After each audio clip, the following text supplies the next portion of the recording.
सभी श्याम प्रेमियों को कोटि कोटि नमन। कैसे हैं आप सभी? आशा करती हूँ अच्छे होंगे, स्वस्थ होंगे। क्या आप भी राजस्थान खाटू मंदिर जाने का इरादा बना रहे हैं? तो ये वीडियो आपकी है, आपके लिए है। राजस्थान के सीकर ज़िले में खाटू श्याम बाबा का मंदिर है। वहाँ तक आपको कैसे पहुँचना है? अगर आप पहली बार जा रहे हैं और आपको कोई आइडिया नहीं है तो वहाँ आप कैसे पहुँचना है, वहाँ क्या खाने पीने का कैसा सुविधा है, आप कितने दिनों तक रह सकते हैं, और सबसे बड़ी बात कौन सा टाइम वहाँ जाने के लिए अच्छा है, और सबसे बड़ी और महत्वपूर्ण बात कितना खर्चा आएगा, और साथ में वहाँ घूमने लायक कौन कौन से स्थान हैं, इन सब विषयों पे आज हम लोग चर्चा करेंगे। तो सबसे पहले खाटू मंदिर हम लोग कैसे पहुँचे? तो वहाँ राजस्थान जाने के लिए हम लोग 3 रूट का इस्तेमाल कर सकते हैं, 3 तरीके से जा सकते हैं। पहला, आप बाई ट्रेन जा सकते हैं। बाई ट्रेन जो भी यहाँ मैं आपको बताने जा रही हूँ वो आपको जयपुर से, मतलब आप कलकत्ता, दिल्ली, बॉम्बे कहाँ से भी रहते हैं तो वहाँ से आपको जयपुर आना है, और जो भी एस्टीमेट खर्च होगा वो आपको जयपुर से लागू मैं बता रही हूँ। तो उसके पहले का फेयर जो भी है आपका, वो आप अपना अलग से पकड़ के चलें। तो सबसे पहला जो कि कैसे पहुँचे, तो हम लोग बाई ट्रेन पहुँच सकते हैं। जैसे जयपुर आ सकते हैं। जयपुर से खाटू श्याम मंदिर की दूरी 80 किलोमीटर है। जयपुर से आप फिर ट्रेन से या बाई बस भी मंदिर पहुँच सकते हैं। उसके अलावा आप लोग जैसे रिंग स्टेशन पे आ सकते हैं। जयपुर से आप लोग रिंग स्टेशन आ गए, वहाँ से मंदिर की दूरी 18 किलोमीटर है। अब रिंगस से भी 3 तरीके से लोग जाते हैं। एक शेयरिंग टैक्सी कर सकते हैं जिसमें 40 या 50 रुपये पर पर्सन भाड़ा लगता है। दूसरा ऑप्शन, आप बाई बस जा सकते हैं जिसमें 30 रुपये करके पर पर्सन भाड़ा लगता है। और तीसरा ऑप्शन होता है कि बहुत सारे भक्त रिंगस से पैदल निशान यात्रा लेकर के भी पैदल यात्रा करते हैं, तो ये वाला रूट भी आप फॉलो कर सकते हैं। तो इस तरीके से हम लोग मतलब जान गए हैं कि हम लोग कैसे मतलब खाटू बाबा के मंदिर पहुँचे। दूसरा कि आप लोग बाई रोड भी, अगर आपकी कार है या आप कोई प्राइवेट से आ रहे हैं तो आप बाई रोड हाईवे पकड़ कर भी आ सकते हैं। तीसरा, अगर आप फ़्लाइट से आ रहे हैं तो आप फ़्लाइट से जयपुर एयरपोर्ट आ सकते हैं, और वहाँ से आप फुल टैक्सी को भी बुक कर सकते हैं जिसका फेयर आपको 1500 से 2000 जब आप बुक करेंगे तब ये बैठ सकता है। अदरवाइज़ आप बस का ऑप्शन भी ले सकते हैं। चलिए अब हम लोग आते हैं दूसरे ऑप्शन पे कि कहाँ रुके।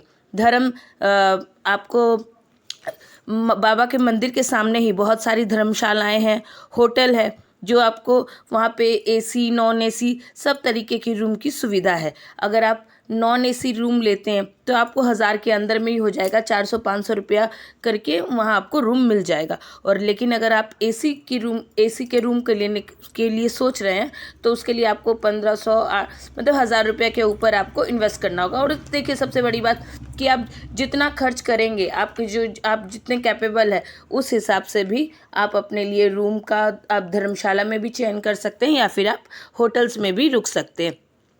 तो इसके अलावा जो लोग होटल्स या धर्मशाला में नहीं रुकना चाहते उनके लिए भी एक टॉपिक है कि अगर आप बाय रोड आ रहे हैं और आपने प्राइवेट करके रखी हुई है, और लेकिन आप चाहते हैं कि आप एक ही दिन में आए हैं और उसी दिन अगर आप रिटर्न कर जा रहे हैं तो उसके लिए आप अपनी जो भी आप मतलब वहाँ पार्किंग की बहुत सारी सुविधा है जिसमें 50 रुपीज़ पर ट्रांसपोर्ट आपको लगता है। तो उस तरीके से आप अपने ट्रांसपोर्ट को पार्क में दे सकते हैं, और उसके बाद वहाँ पे बहुत फ्रेश होने की बहुत सारी जगह है, वहाँ से आप डायरेक्ट फ्रेश हो करके दर्शन कर सकते हैं और सेम डे को रिटर्न भी कर सकते हैं। चलिए अब आते हैं तीसरे टॉपिक की ओर कि कब आना चाहिए और कितने दिन रुकना चाहिए। देखिए, बाबा के दरबार में आने के लिए किसी भी दिन के लिए आपको चुनना ज़रूरी नहीं, लेकिन प्रैक्टिकल होकर अगर आप सुने या समझे तो सबसे उत्तम होगा कि जिस समय भीड़ भाड़ ना हो उस समय ही आए। देखिए, बाबा का दिन है, फागुन में जाना है आपको, फागुन का मेला में जाना है आपको, तो अगर आप शारीरिक रूप से सक्षम हैं और आपको लगता है कि आप हैंडल कर लेंगे, लेकिन अपने साथ किसी बुज़ुर्ग या बच्चे को ले जाना प्रेफर ना करें, तब आप मतलब मेला में या फिर किसी तीज त्योहार में भी वहाँ जा सकते हैं। लेकिन अगर आप किसी अपने पूरी फैमिली के साथ जा रहे हैं तो आप खाली समय में ही जाएं तो बहुत अच्छा होगा। फिर भी मार्च से अक्टूबर तक का समय बहुत बेस्ट होता है, उस समय वेदर भी बहुत अच्छा रहता है, तो आप इस समय वहाँ बाबा के दर्शन करके आ सकते हैं। और आप एक ही दिन में दर्शन करके रिटर्न भी कर सकते हैं। आपकी अपनी सुविधा, आप जितना दिन चाहे आप उतने दिन रुक सकते हैं, ये सब तो आपकी क्षमता के अनुरूप ही होगा। आइए उसके बाद का टॉपिक क्या है कि खाना पीना। तो देखिए, खाना पीना भी रेस्टोरेंट में अवेलेबल होता है। 150 से 100 रुपये थाली भी है, 150 रुपये थाली भी है। अब आपका बजट, आप जिस अकॉर्डिंग चलना चाहते हैं उस अकॉर्डिंग आप अपना सुबह का ब्रेकफास्ट, लंच, डिनर सब की सुविधाएं वहाँ उपलब्ध हैं।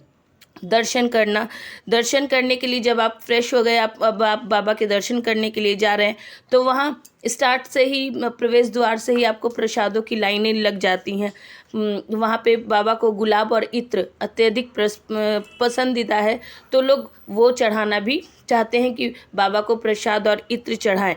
लेकिन जैसा कि आजकल का रूल और रेगुलेशन है, तो अब गेट पे ही आपसे प्रसाद मतलब इत्र और गुलाब आपसे ले लिया जाता है, ताकि क्योंकि बहुत सारा रश होने के कारण लोग दूर से ही गुलाब फेंकने लगते हैं, जिससे कि कांटे भक्तों के पैर में चुभते हैं और फूलों का भी अनादर होता है। इसीलिए सिक्योरिटी ने यही किया है कि जो भी फूल अथवा इत्र की बोतलें होती हैं वो प्रवेश द्वार पे ही जमा ले ली जाती हैं।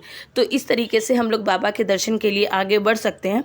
बाबा के दर्शन से जाने के लिए रास्ते में ही हमें बालाजी मंदिर मिलता है, जिसमें हम लोग हनुमान बाबा के दर्शन कर सकते हैं।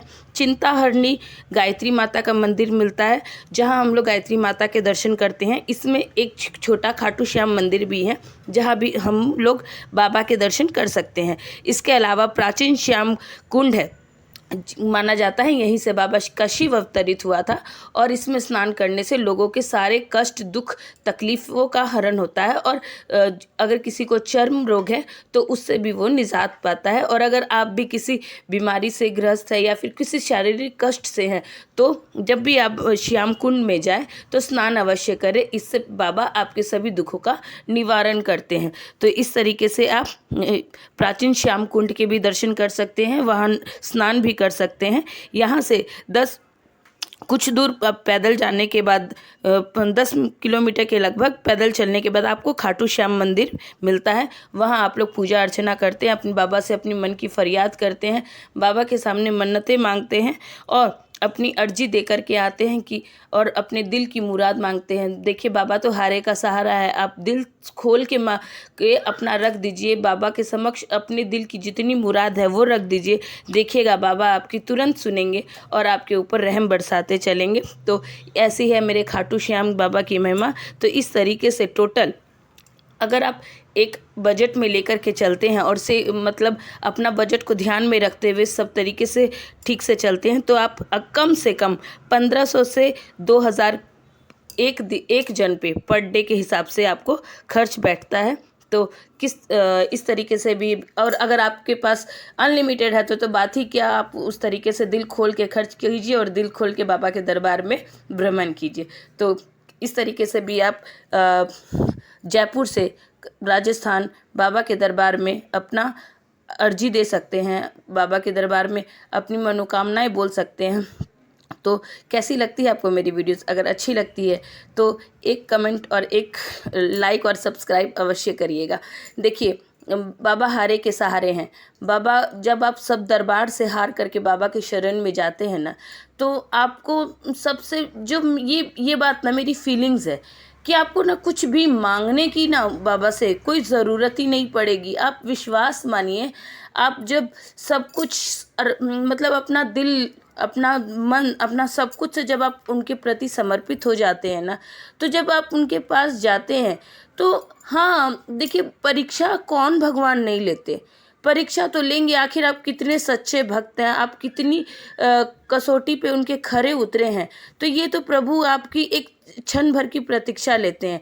लेकिन जब आप सब कुछ समर्पित होकर प्रभु पे अपने सब दुखों को, मतलब सब कुछ, कि बाबा मेरा दुख तेरा, मेरा सुख तेरा, मैं तेरा, अब मेरा आपको जो करना है आप करिए और मेरे को इस भवसागर से पार करिए, मेरे को हर संकट से निजात करिए, बस इसी प्रार्थना के साथ आपको बाबा के चौखट पे अपना सर रखना। देखिएगा बाबा दोनों हाथे खोल के आपका स्वागत करेंगे और आपकी मन की मुरादों को मतलब पलक झपकते ही पूरा कर देंगे। ऐसे हैं शीश के दानी बाबा श्याम, उनकी महिमा निराली है। उनकी दोनों आंखों में देखने मात्र से ऐसा प्रतीत होता है मानो मैं सब जगह से हार के आई थी, पूरी थकी हुई थी, मेरा शरीर में जान नहीं था।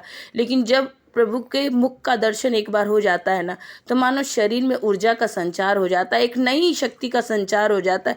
न जाने वो ताकत कहाँ से भर जाती है और हारा हुआ इंसान भी अपने आप को जीता हुआ महसूस करता है। तो ऐसे हैं प्रभु की कृपा, जिनको देखने मात्र से हारा हुआ व्यक्ति जीतता हुआ अपने आप को महसूस कर लेता है, तो समझिए उसका फ्यूचर, उसकी मनोकामनाओं का क्या होगा। जय जय श्री श्याम, जय श्री श्याम, जय श्री श्याम।